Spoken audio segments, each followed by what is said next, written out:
welcome to your reading. This is going to be the geoscope for the upcoming lunar eclipse in your sign, Capricorn, which is happening on the 5th of July 2020. So let's get into your reading. As you can see, I've had a little quartz shard, just purifying the cards.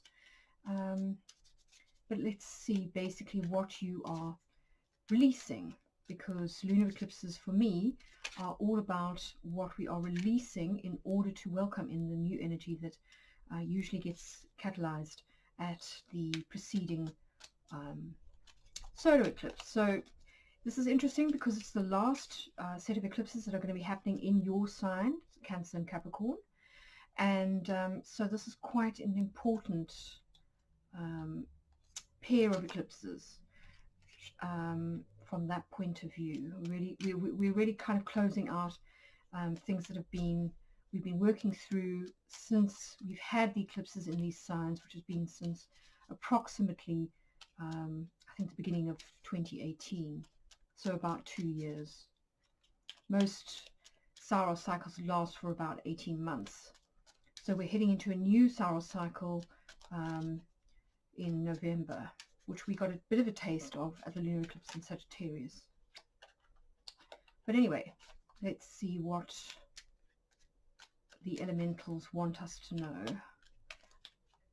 for Capricorn, for the lunar eclipse in Capricorn.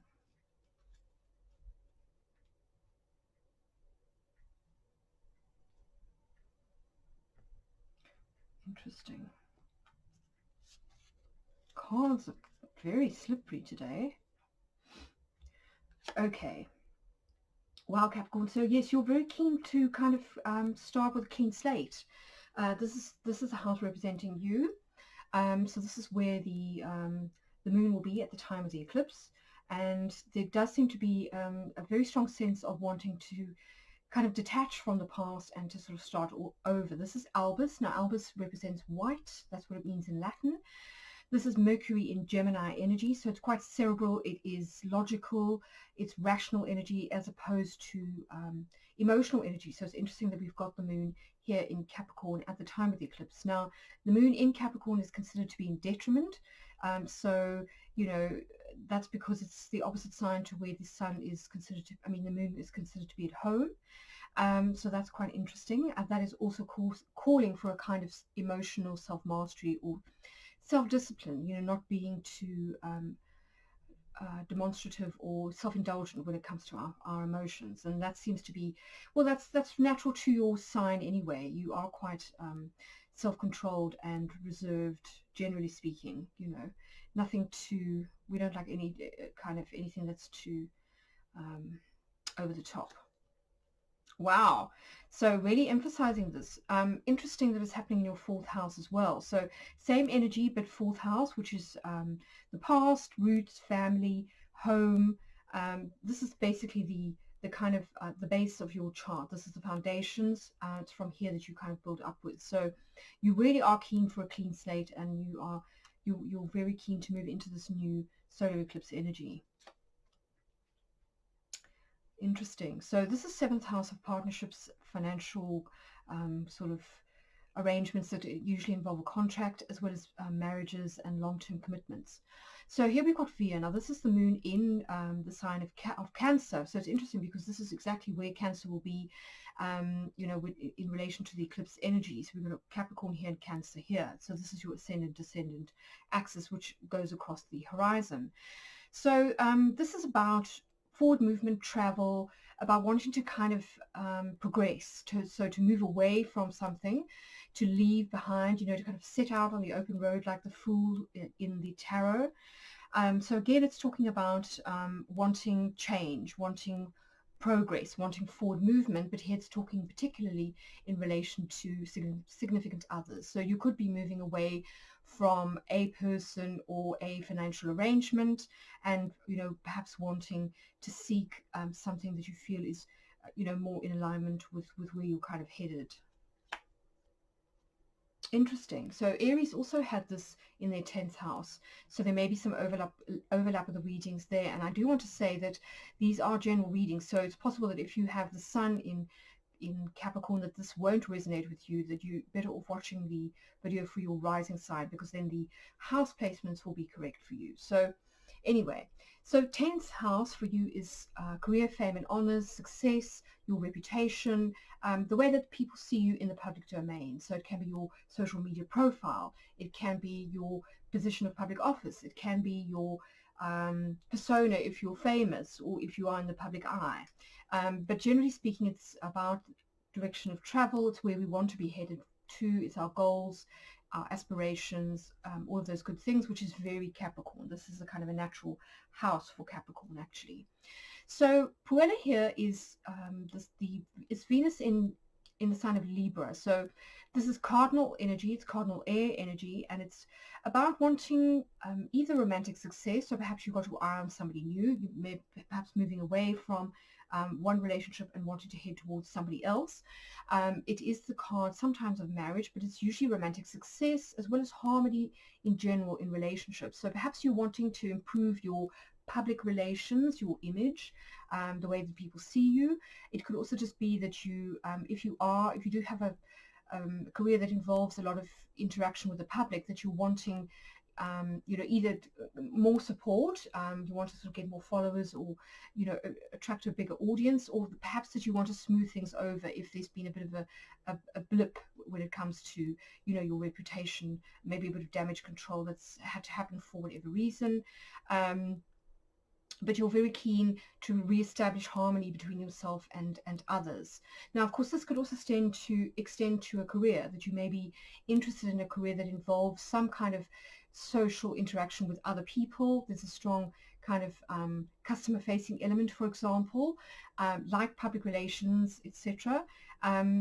It can also be about art or design, because Libra is also very much about beauty and the arts. So it could also be that you're keen to sort of press forward in terms of a career in the arts on some level. I'm just going to pause the video quickly while I generate the rest of the geomantic figures, and then we can dive a little bit deeper into your reading to find out exactly what's going on.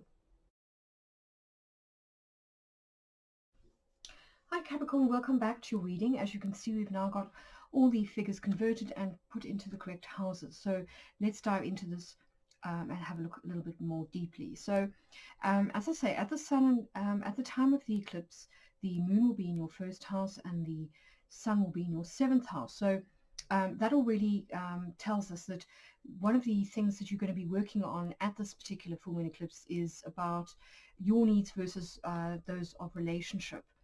And we've already seen that you're quite focused on achieving more harmony in or possibly pursuing somebody new. Perhaps you're walking away from a relationship and you're walking towards somebody else.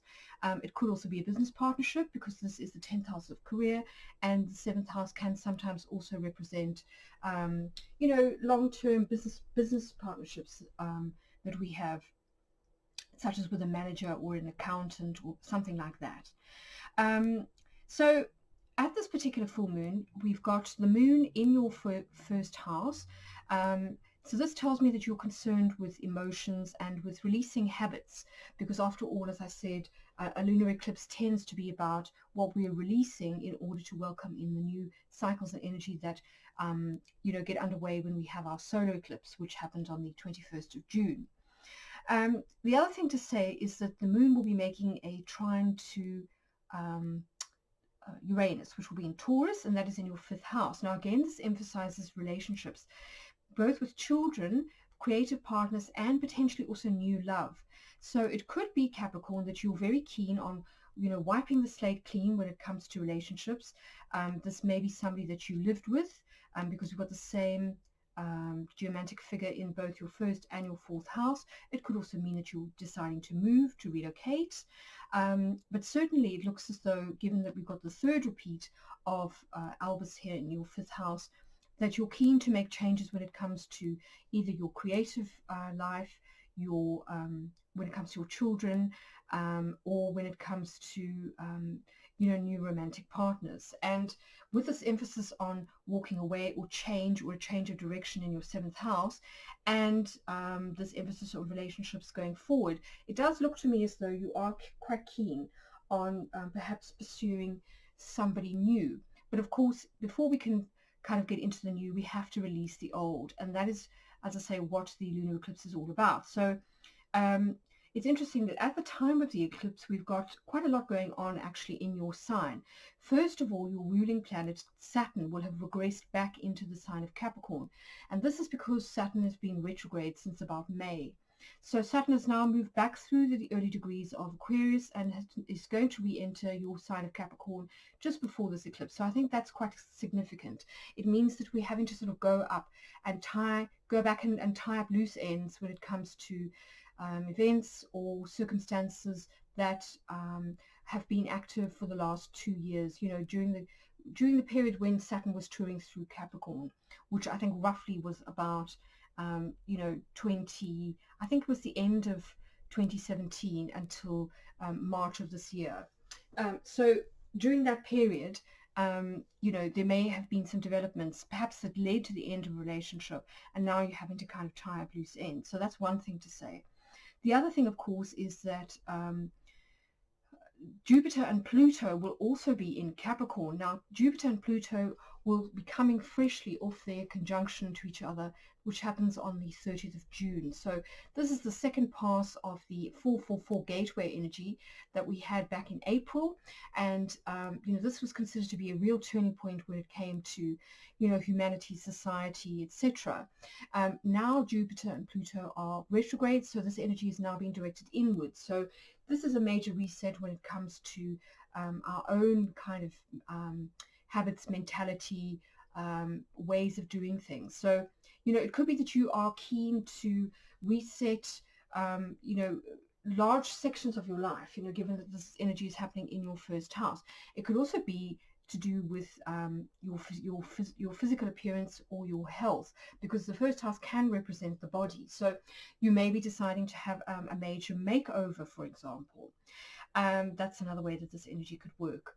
But certainly with the moon making a conjunction to the fixed star Vega, which is part of the constellation of Lyra, it does seem as though you're wanting to sort of enhance your attractiveness, your ability to be seen as attractive to others, to enhance your charisma, perhaps as a performer, because of course this is the lyre or the harp of Orpheus. So it's possible that part of this Puella energy is about becoming more magnetic as a kind of stage personality. You're wanting to kind of change things up a little bit. But definitely there is sort of this desire for change, and as I say, it is reflected in your 7th house as well, this is about a change of direction. It's about moving forward. It's almost like the Chariot in the tarot card, where there's a sense of wanting to make a sort of progress and being very clear about where you want to be headed, which is why we've got this straight line which represents a road or a path in the actual geomantic figure itself. So that's something to say. And then, of course, with Uranus here in Taurus in your 5th house, it does seem as though you're wanting to make positive changes when it comes to, as I say, either career, creativity, or when it comes to new love, because this is sex, and kind of it's passion and joy, and what we create through passion and joy. So this can be children, it can be creative products or projects, so it could also be, of course, that you're wanting to take something that you've done as a hobby, a creative pursuit, and perhaps turn it into a career, which is why there is this emphasis on Libran qualities. Libra is great when it comes to design. They love beautiful things. They love everything to be sort of symmetrical and inspiring, basically. So it could be that you're kind of deciding to turn something perhaps to do with writing, because we are talking about Mercury in Gemini here. So it could be something intellectual, something to do with communication. That's a possibility here. And perhaps you're deciding to walk away from a professional relationship, a partnership of some kind, from a manager, or something that's you feel is sort of doesn't suit you anymore. And the reason that I say that it could be one of these two things is because we've got Via echoed in your 8th house. So the 8th house is normally shared resources that we have with a partner. So this could be financial assets that we co-own with a with a financial partner. So if you co-own shares in a company together, if you both take responsibility for a partnership of some kind, if maybe you have some kind of contract where an agent or a manager gets a share of your earnings, that will be sort of shared resources. But equally, if you are walking away from a partnership that's long term, somebody you perhaps live with, then it could be that you are either having to divide up the assets, so perhaps sell the house and then divide up the profits. It could also be divorce settlements. This is also the 8th house of divorce settlements. But there's definitely movement and change in both your 7th and your 8th houses. Then just looking at your actual the cards that represent your outcome, we've got the two witnesses, which are Rubeus and Puer, and then we've got Carcer. Now, it's interesting because Rubeus, to me, does point to this idea of passion. It does seem as though something has ignited a passion within you, and you're quite keen to pursue it, because Mars in Aries is very much about pursuit. It can sometimes be conflict, so we could be talking about some sort of legal kind of suit of some kind, where you having to sort of defend your rights, or your fight for your share of the settlement of some kind. But it can also be about romantic pursuit. This is the kind of this is typical Mars energy, in the sense of the chaser, the ardent knight who is courting his beautiful beloved, which could be, as I say, Puella the girl. And so this is kind of divine masculine, divine feminine energy. And as I say, this is passion. So this is Mars in its night rulership of Scorpio. So we've got Mars twice, actually. So it does seem as though on some level you're feeling very passionate about wanting to sort of pursue something. Now, it is worth mentioning as well that astrologically, Mars will just have ingressed into Aries around about the 28th of June. So just about a week before we have this particular eclipse. So that you definitely are feeling very focused, Capricorn, at wanting to pursue something. And I think that your fire has possibly been ignited by the ingress of Mars into Aries. It's very kind of get up and go, put your foot on the gas kind of energy, whereas the previous position of Mars was quite sort of, I think, quite challenging. It disperses energy, makes people feel scattered, tired, drained, all of that kind of thing. So I think a lot of people are probably feeling, a new lease on life, particularly the cardinal signs, and of course, Capricorn, you're one of those. So yes, you seem to be very focused. Something's ignited your passion, and you're off. However, this could be a work project, because we do have Rubeus repeated in your 6th house. So it could be that you've simply got an idea for, perhaps a creative idea that you want to pursue as a kind of full-time job. That could be what this is about. Perhaps things were getting a bit stale for you in terms of the 9 to 5. Something has kind of lit your fuse, and you're now very keen to basically follow your passion. And that may well be either something to do with, as I say, public relations, or it could be something creative, which is why we've got Albus here in the 5th house. So that's just worth bearing in mind. However, the outcome of your reading is Carcer. Now, this is kind of blocks or inhibitions, or areas where we possibly need to grow and sort of master our abilities. So we may not necessarily be 100% kind of proficient in that particular area, and it does fit if you are perhaps taking something that has been a hobby or a passion and you're wanting to turn it into something professional and make it pay. Then it's possible that there is a learning curve involved here. But of course, this is Saturn in Capricorn energy, so this is something you feel completely natural and at home with. You're not somebody who's shy of hard work. You're not shy of learning new skills or acquiring sort of new levels of mastery. And it's also, as I say, interesting that we've got Saturn touring back through Capricorn between now and December. So it's possible that this is a period where in which you have to learn a little bit. There's a kind of steep uphill learning curve before you can really fly, sort of after that. And that may be, what this lunar eclipse is telling you is, you might be keen to sort of move forward, and get things underway in terms of new beginnings. However, there may be a few things that you need to tie up first, or that you need to master first, in order for things to really take off. But as I say, I'm not terribly worried, because this is something that you're very, very familiar with. You're not somebody who is going to go, oh my God, there's some blocks in the road, I'm giving up now. You're a very determined sign.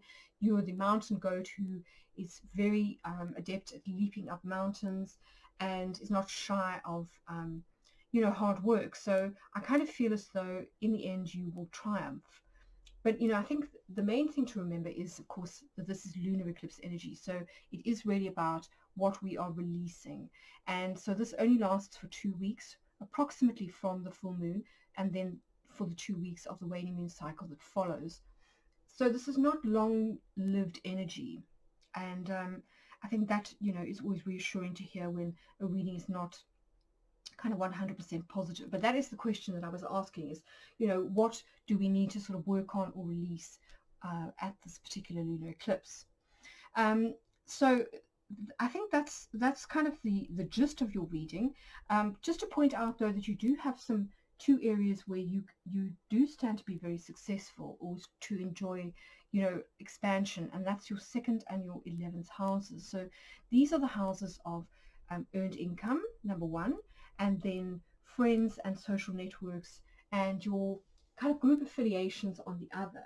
So if you are looking for a greater exposure, more public support when it comes to some kind of business venture that requires a lot of publicity, this certainly looks as though you will get it, probably during Leo season, because we are talking about the sun in Leo, and that this does stand to make you a bit of money, or potentially increase your confidence, because this is also about self-worth and skills. So I do think that whatever you are planning, if you are planning on sort of changing direction when it comes to career, that it will pay off in the long term once you've kind of mastered these skills. So don't be shy. There is certainly the potential here to make money. That's what I think Fortuna Major is saying.